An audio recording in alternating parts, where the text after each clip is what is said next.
يسعد لي أوقاتكم يا رب. بتمنى تكونوا بخير وصحة وعافية. معكم حنينة وحابة أشارك معكم هيك نهار العطلة عنا يعني بهولندا. عنا حاليا عطلة تقريبا أسبوعين.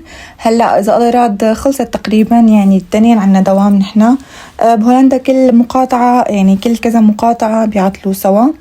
هلأ نحنا عطلتنا خلصت تقريبا. هلأ بأمستردام لا، لسه عندهم أسبوع زيادة عطلة، بس هي العطلة كلها على بعضها يعني أسبوعين. فهلا هذا الفيديو انا صار لي مصورته تقريبا اكثر من اسبوع مصورته، فهلا صح لي هيك اسجل لكم اياه يعني. ولاني انا كنت عند اهلي الصراحه، ضليت تقريبا اسبوع بامستردام، فما كان عندي ابدا. بحب هيك دائما لما بكون عند اهلي اني استغل الوقت معهم، يعني ما كتير هيك صور وكذا. يمكن صورت لكم فيديو واحد هنيك، يعني هذا هو اللي رح ننزل لكم اياه هلا، وبعدين باقي الفيديوهات إذا الله راد رح تكون ببيتي يعني. فهيك شوية هيك تفاصيل كتير. الفيديو اليوم متنوع. هلا هون دخلنا نحن أمستردام. عم فرجيكم هيك شوية تفاصيل يعني. هلا مو أمستردام المدينة هون، لا أمستردام الأطراف اللي عم صور لكم إياها هلا على الطريق. وكان الجو جدا جدا كتير حلو هيك، الحمد لله كان شمس، وبتحسوا هيك الشمس بتعطي تفاؤل يعني. فحبيت هيك صور لكم كذا هيك، كل ما بشوف منظر هيك حلو خرج انه يتصور وهيك بصور لكم اياه. هلا هون الفيديو كتير متنوع، في كتير اشياء وكتير تفاصيل، فأتمنى هيك الفيديو يعجبكم. هلا هون بالبداية انا شي وصلت عند اهلي، كان عنا بلشت مو كان الجو كتير حلو ولطيف وشمس، فجأة بيقلب لمطر، وما شاء الله ما وقفت يعني مطر يعني. بس كمان هيك شعور المطر، هيك ريحة المطر غير شكل. عم صور لكم اياها، ويا ريت هيك فيكم تشموا ريحة المطر هيك لما بينزل هيك بعد الشمس، بتحسوا هيك ريحة التراب او بالاحرى ريحة الارض، يعني هيك بتحسوها غير شكل. هلا هو الفيديو على فكرة يمكن على يومين مصورته، انا دمجت لكم اياه بفيديو واحد. فهلا انا بالضبط ماني متذكرة شو الفيديو بالضبط، شو انا يعني منتجته صار لي فترة، بس هلا عم سجل لكم الفيديو ورح نزل لكم اياه اذا الله راد. هلا هون مثل ما كنتم شايفين عم فرجيكم وردة التوليب هيك. كمان هيك بتعطي تفاؤل. وبتعرفوا هولندا مشهورة بوردة التوليب، فكانت اختي جايبتها، فهيك حطيناها بالمزهرية، وهيك الواحد يشرب قهوة هيك جنبها غير شكل. هلا بداية النهار رح بلشكن اياه بالقهوة، وبعدين انهي لآخر الليل تقريبا فيكم تقولوا. هلا هون انا شربنا القهوة انا وماما، وبعدين رح نفطر. وبدي كمان اخذكم بهذا النهار كان عيد الملك بهولندا، بيصف مرة بالسنة، فهيك حبيت اطلع انا والبنات يعني هيك نشوف الاجواء. هلا بس اطلع بحكي لكم هيك تفاصيل عن هذا النهار شو بصير فيه يعني بهولندا. هلا هون مثل ما كنتم شايفين خلصنا شرب القهوة، بعدين فطرنا وبدي اطلع بعدين. وبهذا النهار كمان رح شارككم، رح نعمل محشي باذنجان كوسة، محاشي بالأحرى، ما بعرف شو نحن بنقولها محشي، فهي محاشي في ناس بتسميها كوسة وباذنجان. كمان هيك رح صور لكم اياه. هلا هون فطرنا وخلصت. هلا هون بعدين كمان فرجيكم ماما كانت مقطفة نعناع. بتحسوا ليش فرجيتكم هاي الفقرة؟ فرجيتكم اياها لحتى فرجيكم سبحان الله بيت الاهل يعني غير. بتحسوا تفاصيل الام لما هيك بتشتغل شغلة، يعني مثلا الباذنجان ولا حتى طعمة القهوة غير يعني. هلا النعناعات وهيك منظرها وهي ممدودة وعم ماما تيبس نعناع، بحس هاي التفاصيل ما موجودة غير ببيت اهلي. فالله لا يحرم حدا من أهله يا رب، وهيك ويخلي لكم أهلكم أنتم كمان. هلا هون عم فرجيكم ماما كان عندنا نحن ورق عنب، بابا زارع هيك دالة بالحديقة عندهم، فبلشت هيك تبرعم وهيك الورق بلش يطلع غير شكل، فأمي قطفتهم من الحديقة تبعيتهم، حطوته أسفل الطنجرة لحتى يعطي هيك حموضة للمحشي يعني.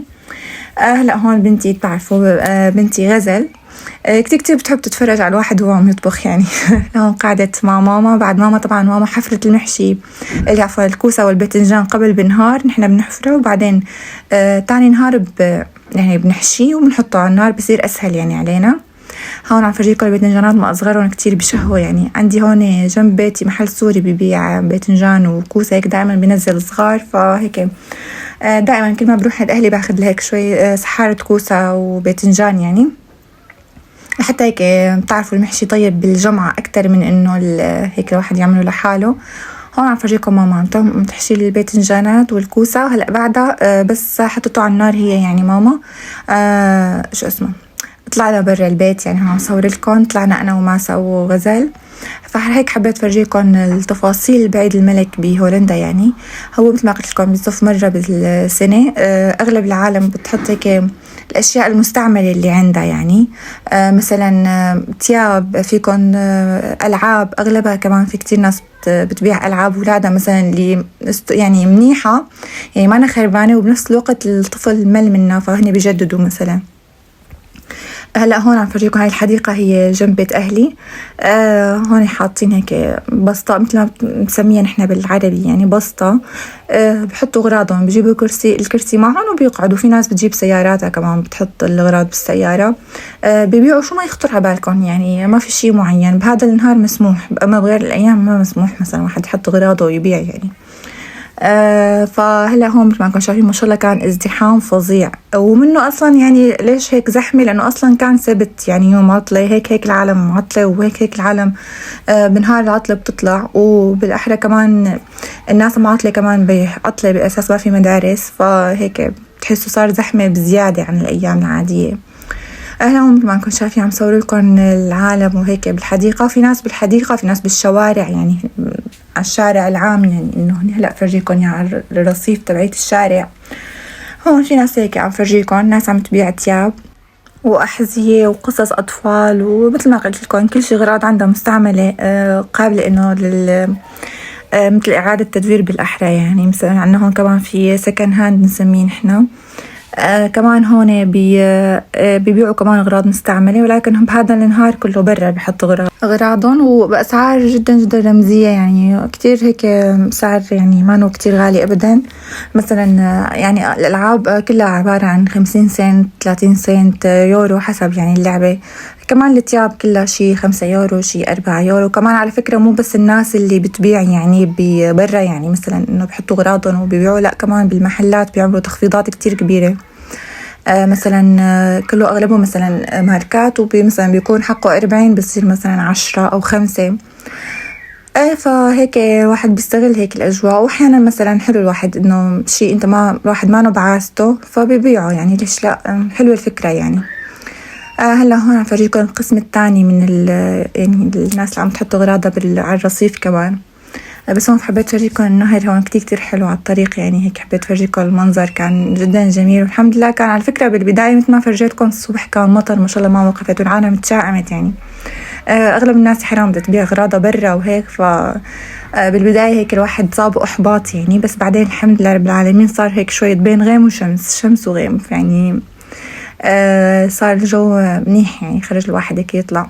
فبعد هيك مثل ما قلت لكم أنا على تقريبا على 3 طلعت، لحتى هيك مثل ما قلت لكم خف المطر وهيك. ومع انه كان غيم اغلب الوقت يعني مو كله شمس، ولكن الحمد لله انه وقف المطر لحتى العالم تقدر تحط اغراضها برا يعني. هلا هون عم فرجيكم هلا رح فرجيكم القسم الثاني من الناس اللي عم تعرضوا أغراضها للبيع. بس أنا الصراحة ما كتير لقيت أشياء يعني تلزمني بس لقيت أشياء هيك اللباس بالمحلات العادية يعني. تخفيضات كانت حلوة جدا يعني. هلا هون كمان في ناس على فكرة المطاعم حطوا كمان في هون يعني بهذا القسم يعني في مطاعم وكافيتيريات، ففي منهم حاطين هيك شوي برا عم يشوا وبيعملوا السندويشات للعالم، ومعبى ما شاء الله عالم يعني كله عم يشتري، يعني مو بس كمان بالأكل. ومن مختلف الجنسيات بيطلقوا، أغلبهم محجبات، يعني في كتير نسبة عرب هون يعني. أغلبهم مغاربة وأتراك. المغاربة والأتراك يعني طاغين على السوريين بهاي المنطقة.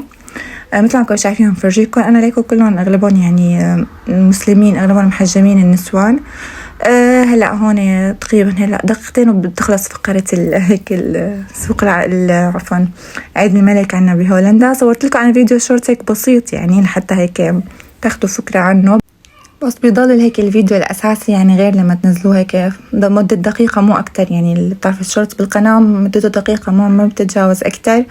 وأحيانا مثلا بحكي بقلب الفيديو، أحيانا ما بحكي أنا حسب يعني حاجة الفيديو. مثلا أحيانا بنزلكم وصفات بتعتاز إني أنا أحكي. في وصفات لا ما في داعي. مثلا الفيديو الماضي نزلت لكم لفات السجق، فحسيت ما في داعي للشرح لأنه كله واضح. أما باقي الفيديوهات بحس إنه مثلا لازم إني مثلا أشرح بقلب الفيديو مع إنه جدا قصير مدته دقيقة، ولكن بيعتاز إني أنا أنزل تفاصيل فبنزل صوتي يعني وبنزل لكم الفيديو حسب حاجة الفيديو مثل ما قلت لكم. حتى على فكرة يعني في هون عم فرجيكم كمان عم يبيعوا عبايات وكمان فيكم على فكرة أدوات كهربائية، في كمان أدوات منزلية هيك مثل ما انكم شايفين. وعلى فكرة أحيانا بتكون البضاعة جديدة، في ناس مثلا عندها مثلا كمية كبيرة مثلا مثلا فناجين القهوة حابة تبيعها برا، كمان نفس الشي فيهم يعرضوها، مو شرط إنه مستعملة، في هيك وفي هيك. هو هذا اللي عم صور لكم إياه، هاي المنطقة هي السنتروم تبعيت هاي المنطقة يعني. فهيك مثل ما قلت لكم، مثل ما انكم شايفين هون العالم على فكرة على الأكل واقفين على الدور يعني ما شاء الله أكتر شي شغال يعني هلأ بهذا النهار الناس عم تاكل يعني إنه بالمطاعم. هلأ الفقرة اللي هلأ عم تشوفوها فتح محل اسمه الأكسينوس هون بهولندا، بيبيعوا كتير أشياء هيك.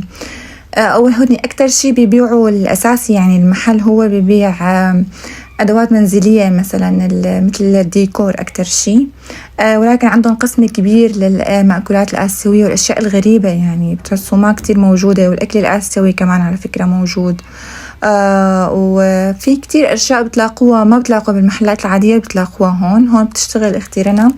فدائما يعني هيك كل شيء هيك غريب وجديد بناخده من عندهم بالمحل يعني. حتى الله هيك مثل ما شايفين عصاير أشكال ألوان وكلهم يعني جداد علينا، ما متعودين عليهم، حتى ما موجودين بالسوبر ماركتات العادية الهولندية يعني. بس هذا المحل بينزل يعني أشياء هيك جديدة يعني. الواحد حبيت صور لكم إياها، وأنواع أندومي كمان شو ما يخطر على بالكم، الأندومي الكوري بتعرفوا لا مشهور جدا. فاشتريت هلا بهذا النهار يعني اشتريت لكم شوية منتجات من هون بفتحها معكم بعدين بفيديو إن شاء الله. وهاي الأندومي كمان نازلة جديد، مو هي اللي لونها أصفر، لا يجي لونها هيك برتقالي، فكأنها نكهة الكاري أو شي، فما كانت موجودة بالأساس. وهي ما بعرف شو أصلها، صيني يمكن فهاي ما حبيت جربها، لسه ما جربتها، بس جربت هديك الأندومي اللي قلت لكم إياها الكورية، جربت الزهرية كذا مرة يعني صرت جربتها كتير كتير طيبة. هاي الجديدة فإن شاء الله بجربها معكم هيك بالقناة. وكمان على فكرة نزلت لكم فيديو أنا قصير عن الأندومي الزهرية كيف بعملها، بضيف لها جبنة الشيدر كتير كتير بتطلع طيبة. نزلت لكم إياها وأنا ما بحط كل الحاد، وبحط يعني هيك شي بسيط فبصير الحاد مقبول، لأنه إذا بتحطوا الحاد كله فكتير بتطلع حادة، وما أنا الصراحة ما تقبلتها الحدودية القوية اللي فيها. ولكن لما بحط في شي بسيط وهي بيكون فيها صوص تبعت الجبنة بودرة، فلما بضيف كمان عليها الجبنة وبتنجف فبتصير جدا جدا طيبة، كتير طيبة يعني. هون عم فرجيكم كمان جنب المحل، في هذا المحل ببيع هيك حلويات وأشياء هيك بحبوها أولاد الصغار يعني. على فكرة الكبار بيشتروا أكتر من الصغار، ولكن يعني هي أساسا معمولة للأطفال. هلأ هون هذا المحل ما حلال أغلبه، في شي حلال يعني من الجيلاتين أو كذا، وفي شي لا عادي ما كاتبين عليه حلال، فواحد بده ينتبه يعني قبل ما يشتري. وكمان هون مثل ما انكم شايفين كمان هدول الأشياء، البطاطا ما كتير موجودة كمان بالمحلات المتداولة، والعصاير، وكمان نفس الشي الأندومي الكورية والكذا، وشو ما بيخطر على بالكم هيك أشياء بيحبوها الأطفال موجودة بهذا المحل. كمان بيبيعوا هذا المكرون الحلو اللي يمكن بعتقد فرنسي هو كتير طيب، كل نكهة شكل. وهون يعني في خيارات أكتر، كل مرة مثلا بنشتري مثلا بيكون كذا نوع يعني، مثلا بتكون بالأربع نكهات مو أكتر، بس هون لا بتلاقوا خيارات أكتر يعني. هلا هون رجعت على البيت، كان المحشي على النار، يا سلام ريحته معبية البيت يعني.